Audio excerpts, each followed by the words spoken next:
You're listening to Manx Radio, and I'm Judith Lay, welcoming you to the podcast of the Manx Sky at Night with Howard Parkin. The Nation Station, Manx Radio.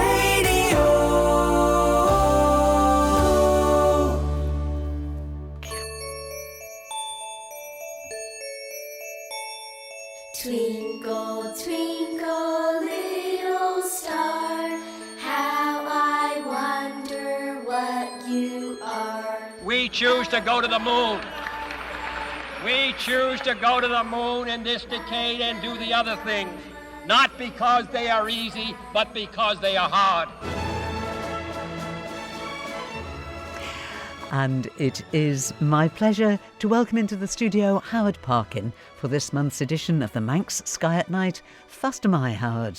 Great to be here again. And most important thing, before we start looking at the stars, how is your replacement knee? Working wonderfully. I'm totally bionic now, Judith. I can run up and down stairs. Well, I wish. But no, it's a lot better, and I'm quite pleased with the progress. And it's a bit of a slog, but I'm getting there, and the surgeon's happy with me, so thank you for asking. You can't ask for more than that. You're doing your exercises, all is well. Yes. You are also a frustrated man because it's the time of the year, isn't it? No dark skies. No doubt. You know, I was only saying to someone the other night, I've not seen a star for about 3 weeks. It's just, although last night I believe was clear. I missed it last night. We were out, but last night was clear. But it's been, look at it at the moment, can't see. There's the boat just about drifting out into the fog at the moment. But no, it's the wrong time of the year because, of course, we get Midsummer's Day on the 21st of June. And then we don't get beyond astronomical twilight, which is when the sun is less than 18 degrees below the horizon. Sorry, more than 18 degrees below the horizon until 4th of August. So we don't get truly dark skies at all. So it's the time to brush off your telescope and maybe give it a polish and think about what you're going to do in the winter months. And But having said that, there's always something to look for in the night sky, as we'll talk about in just a moment. Well, this is what interests me because you've actually said that tonight you want to talk about using binoculars. Yeah.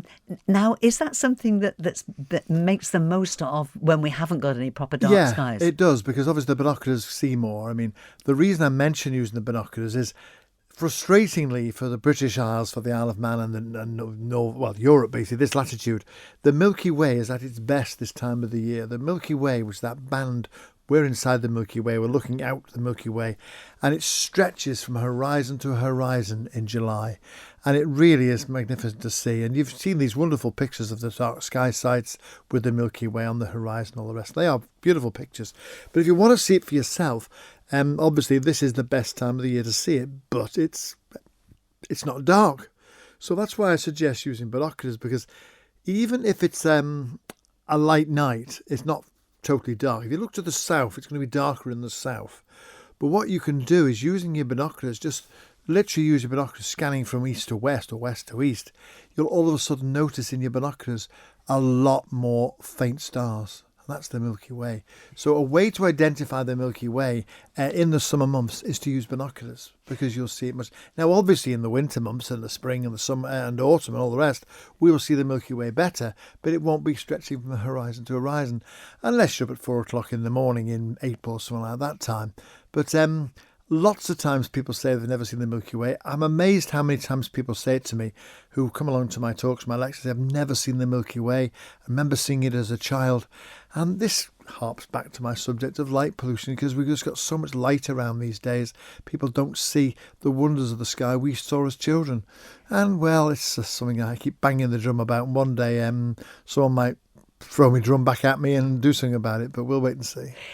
Yeah, but every time, every season, every age has its challenges. Oh, yes. Because where I grew up back in the 1950s, there was a lot of smog and pollution, because you could burn anything on your fire. Oh, of course you could. You know, and so there was smoke billowing out. Smog, the smogs of London and all that sort of places. Yeah. It was horrible. So that worked against any good did, yeah. stargazing, didn't it? I mean, basically, you've got to get out in the countryside. The Exactly. biggest advantage, it doesn't matter where you live in the world, get out into the countryside or the desert if you live near a desert, and you're always going to get clear skies. And we're blessed in the Isle of Man, as I often say.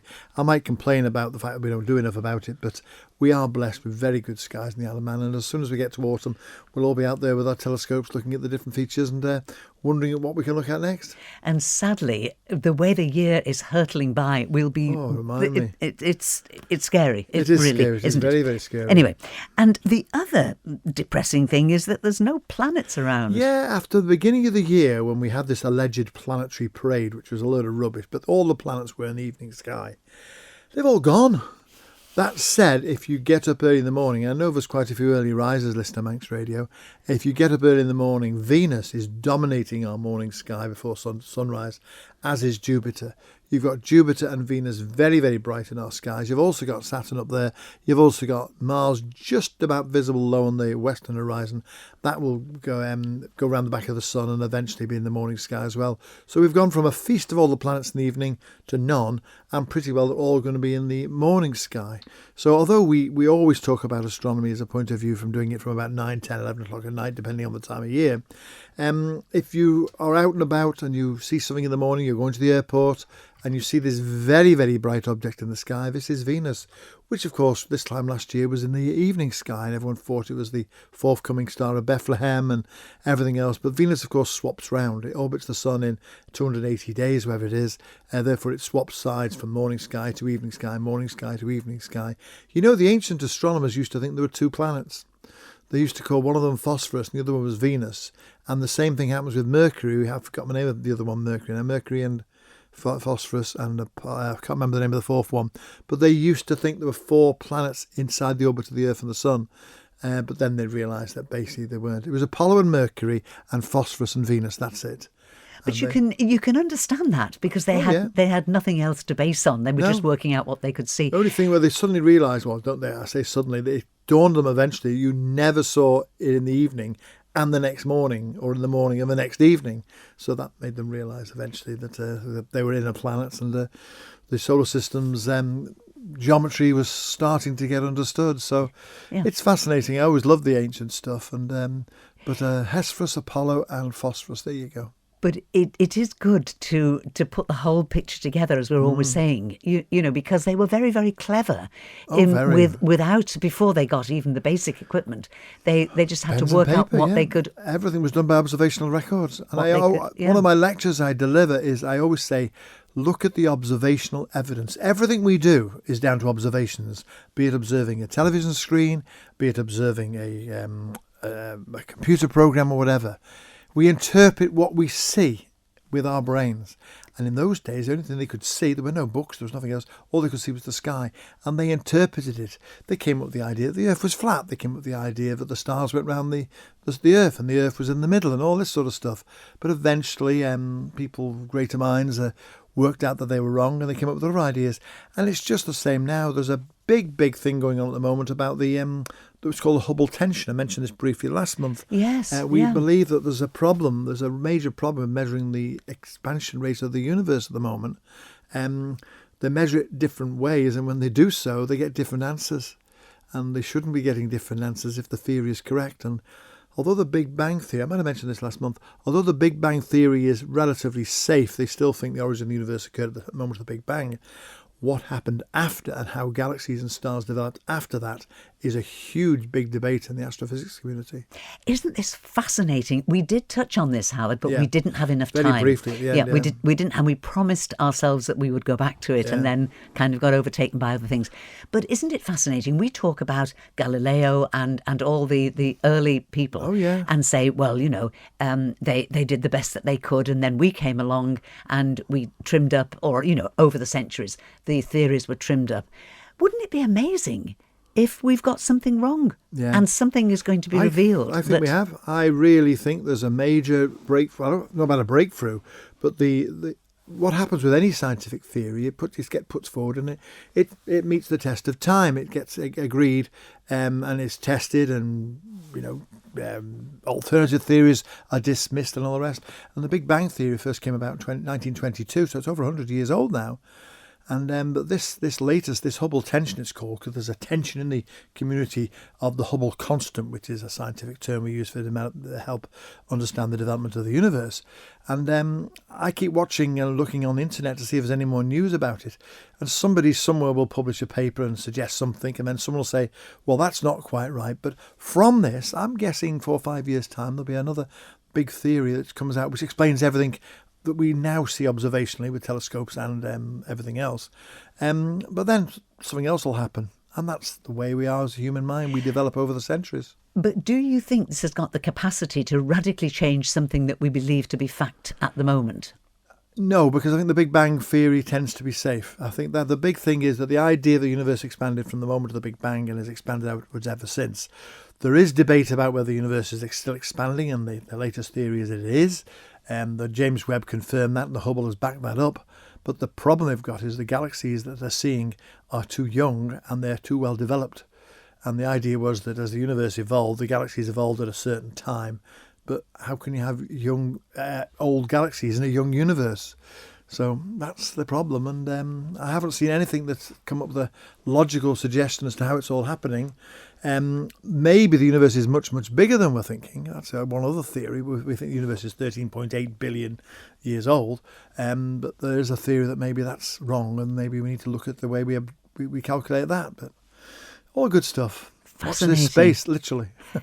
Absolutely fascinating, because there is a dreadful temptation that we think we know it all, we've got it all worked Tick out. the box. Oh, we know that. Yeah, we know that. And you were really expecting the James Webb to tell you things that you knew already. That was the big kicker, I think. The idea was the James Webb would confirm everything and find more and explain more, but it's actually said, hang on a minute, you've got something wrong here. And there's 3 methods now. They're doing this thing, they're measuring this expansion of the universe. They're doing it with the Hubble, the James Webb, and there's also a team on the Earth doing it with some other fancy system. And they're all coming up with different error bars, they call it. And no one has come up with a remotely decent answer yet, so I'm watching with much interest. It must be drawing a lot of people to it. People who who are perhaps on the fringe of interest of these kind of things, but are really seeing that it's going to be worth doing a deeper study. I get it in my lectures, because one of the lectures I deliver is about the origin of the universe. I talk about the Big Bang and where we are with expansion. And it's messed up my lecture, because now I've got to throw so much at the end of it about what we don't know. I'm thinking I'm going to change the whole thing and just stick with facts, because we don't know the facts, and that's what the whole problem is. No. So the Hubble is still working well? Oh, still working well, and they're now reckoning they get that going till about 2030 at least. Without going into too much detail, they've got a series of gyroscopes on it to keep it steady. And what they're doing now, they've only got 3, there's 6 in total. 3 have failed, 1 is failing, so they've only got 2 left. So what they're doing now, they're operating with 1 gyroscope only. Basically what they're doing is you're pointing your telescope at one point in space, and you ain't shifting it from that very much at all. Yeah. You're not going from one horizon to the next, or a slew across to the other horizon. No, they're doing all the observations in the same area and then very slowly moving it when they need to.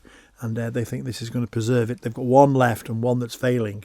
There was talk about a rescue mission for it with SpaceX, but that's another story, because everything's gone a bit pear-shaped in space just at the moment, as we'll talk about later. To be honest with you, I'm really looking, when I say looking forward, that's the wrong. There seems to me that we've got a lot to cover in the space section, because there's quite a bit of negativity about at the moment, isn't there? I'm afraid there is, and understandably why when you think about it. But I just must mention before we finish that we did have a fantastic display last night, and indeed about a week ago, of noctilucent clouds. Yeah. And they are the one feature we get in this time of the year we can see in a light sky. And I know Bill Bevan, and I know some of the other observers of the Society, our chairman Mike, they reported on the internet, and Andy I think reported it, they'd seen noctilucent clouds, these silvery glowing clouds high up in the sky after sunset, well after sunset. So keep your eyes peeled for that, because they're always worth looking out for. Yeah. Right. Okay, let's have a bit of music. I know that summer isn't a favourite time for stargazing, but this is another kind of summer night. Summer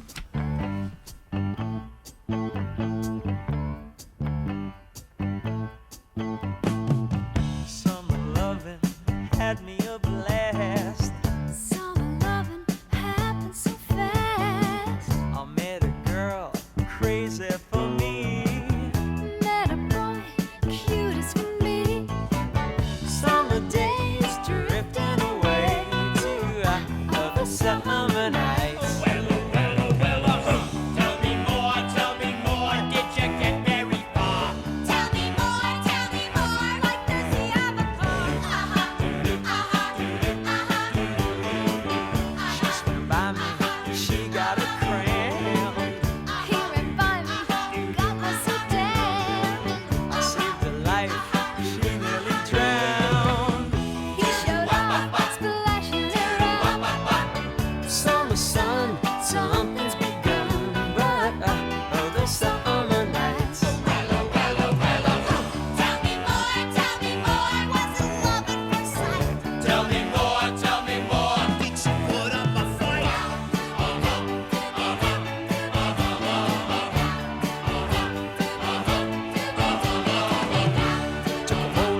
true love found.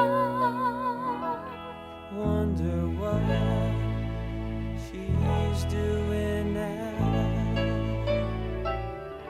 Summer dreams ripped at seams, but those summer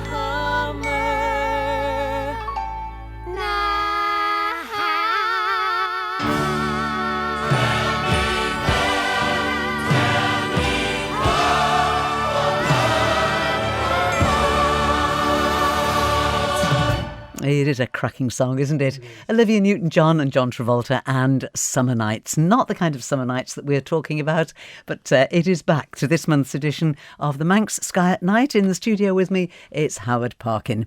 Howard, space stories. There's not a lot of positivity at the moment, no, is there? there's a lot of negativity around, I'm afraid, because budget cuts, financial issues and all sorts of stuff around the world, warfare, everything else seems to be affecting the space community quite severely. And what has happened quite dramatically in the last few months is NASA have had their budgets across the board slashed dramatically. And these are for missions that are well underway on the moment. Some missions have been completely cancelled. Other things have been pulled and reduced in budget. Even the James Webb telescope, which is operating and everything else, even they've had their budget cut. And they've jumped up and down quite a lot, the scientists, and said, look, we need this to keep it going and everything else. And there's no threat to it currently.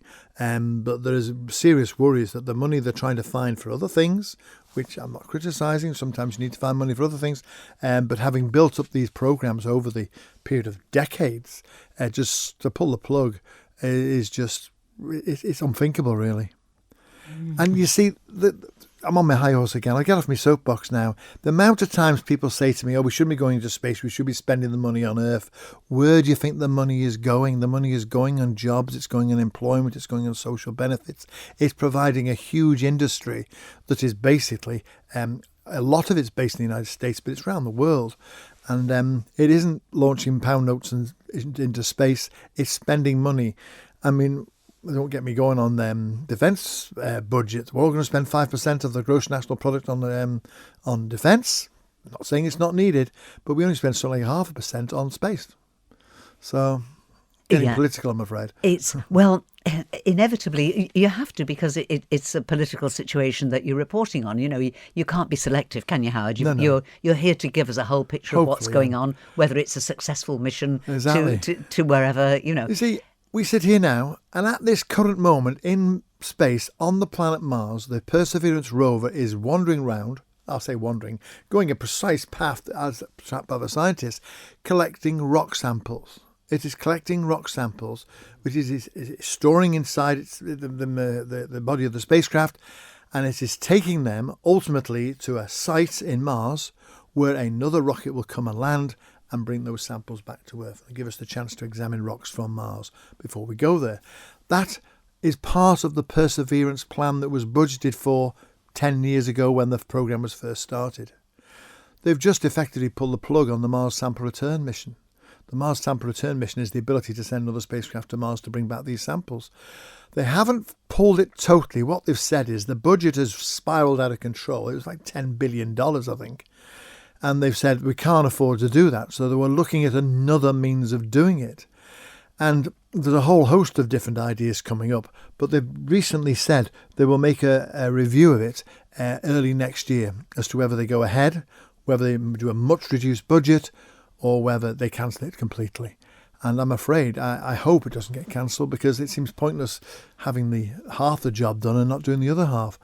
But there is I think, is a fly in the ointment the right word? The Chinese, in the meantime, have said, oh, we're going to go and get samples from Mars, and we were going to launch in 2030 to go to Mars and bring them back by 2034. They've just pulled their budget and their funding forward for the mission to 2028. So think of all the political things that are going on at the moment, and think of the individuals involved. And China have said, we're going to do it in 2028. And America's saying, well, we're not going to do it in 2030. We're going to do it in 2032, or every 2 years an opening window for Mars, you see. And I think that's going to rattle a few bars, and all of a sudden I think the Americans will find the money. But that's politics, not science. Yeah, and the two really, you can't use one to play off the other, whatever it's a space race all over again. It's the Russians and the Americans. It's the Chinese and the Americans now. So, but who knows? But it's tricky. It is very tricky. Another one that's been pulled is there was a mission, you may recall, it wasn't that much in the news, but we actually sent a spacecraft called Osiris. Osiris went all the way to an asteroid called Bennu and brought back samples of rock of Bennu, and it showed that this material predates the origin of the solar system. It's really primordial stuff. And this spacecraft is still working. They've got scientists working on this new flight plan and all the rest, and they've called the new mission Osiris Apex, as opposed to the original was Osiris Rex. They've cancelled it. Full lock, stock and barrel, pulled the mission completely. They're not carrying on at all. They've completely cancelled it. And this is, I mean, I feel sorry for the students or the scientists or the engineers who are building these things and designing these things. They've got all the mission plans, and then just out the blue, they've pulled the lot. Well, there are so many questions on either side, aren't there, really? Because we've talked about the value of space exploration in what it teaches us in Indeed. Engineering and social skills, everything, every aspect. What we learn. So it is, yes, it is a massive investment, but it can give us the research and the results that moves a lot of different disciplines. Yeah. However, when you've got a finite budget that's got to be divided up, and you're talking about billions for that. Yeah. You can see how the.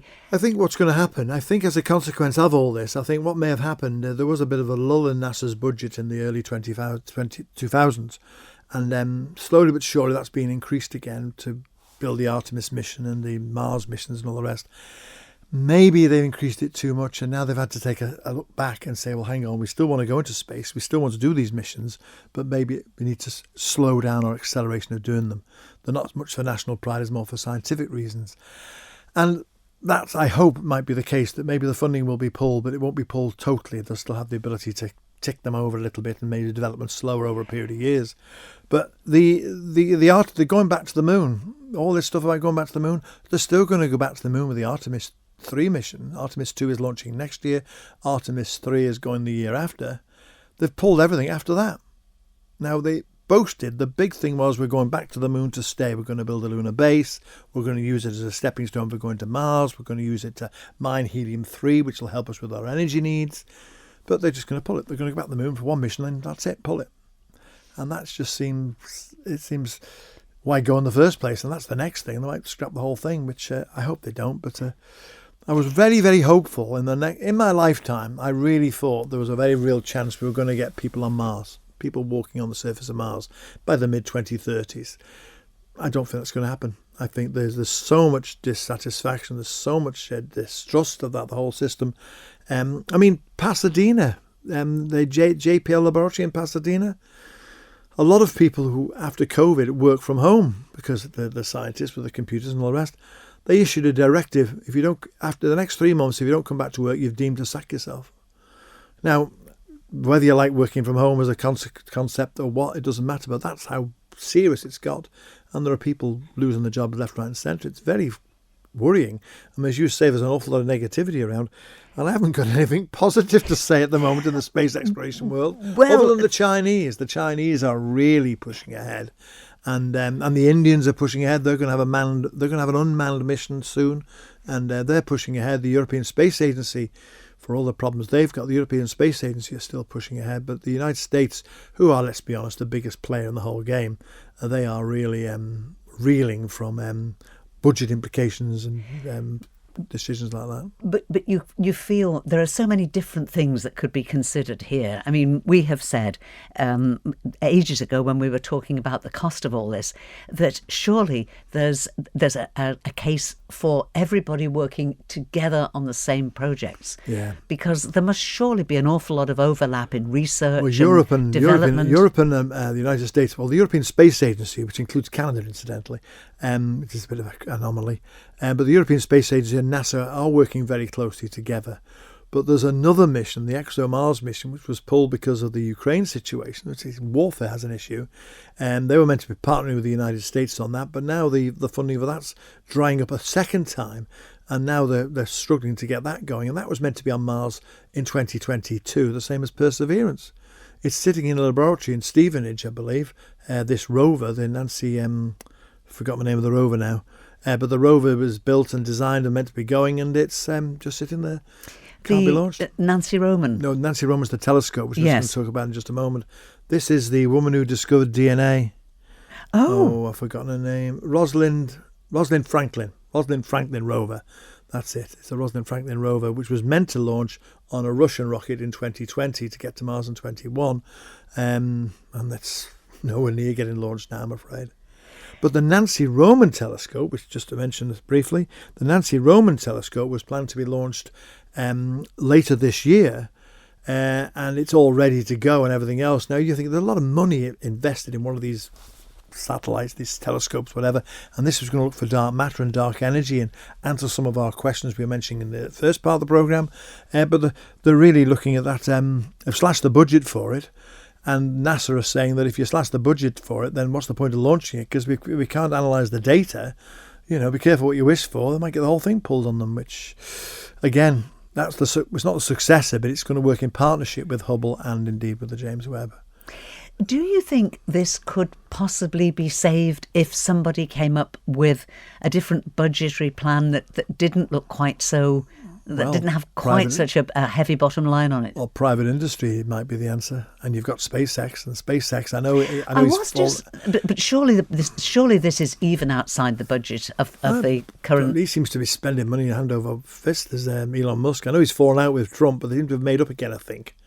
But he's pushing ahead with all his plans. Incidentally, the one space story which it was a bit of a disaster, which we haven't spoken about, I know we're going to run out of time, is the fact that SpaceX were getting their rocket ready to launch their 10th edition of the Starship, and it blew up on the pad where they did a static fire test. And that's caused no end of problems because they're meant to be using that rocket to get back to the moon. Actually, just realised what I'm saying. The Artemis 4 mission was going to use a SpaceX rocket, which they're not now going to use it. But I think the answer is private industry. I think the likes of Elon Musk and Jeff Bezos, who's in the news at the moment with his wedding, those are the guys. Like private aviation kicked off in the 1920s, I think you're going to see the same with space. But it's going to be far more selective and far more revenue. I mean, space hotels, orbiting space hotels, or flights, suborbital spacecraft around the world, things that have got a revenue stream rather than just an exploration. And that's, I think, the subtle change we're going to see over the next few years. Not just subtle. I think that's going to be quite a major change if that is how it's going to go. And that could, in fact, keep the programmes going. Keep them going, but in a different way. Not for the science, but for the making money. Yes, yeah. I mean, I'm watching this TV series at the moment called For All Mankind. People may have watched it. And it's all about the Russians get to the moon first, and there's an orbiting space hotel and all this stuff. And there's a chap in that who's just like Elon Musk. So who knows what the future's going to bring. But we'll tell you all about it on Mike's Radio anyway. All I can say is that certainly we'll have plenty of opportunity to discuss it in the months ahead. We certainly will. Howard, I'm sorry that we couldn't inject a little bit more positivity to all of this. I'm sorry too. But thank you very much indeed for joining us. You have been listening to this month's edition of The Manx Sky at Night with Howard Parkin, and he will be back on the final Sunday of the month of July. Faster my Howard. Faster my Judith.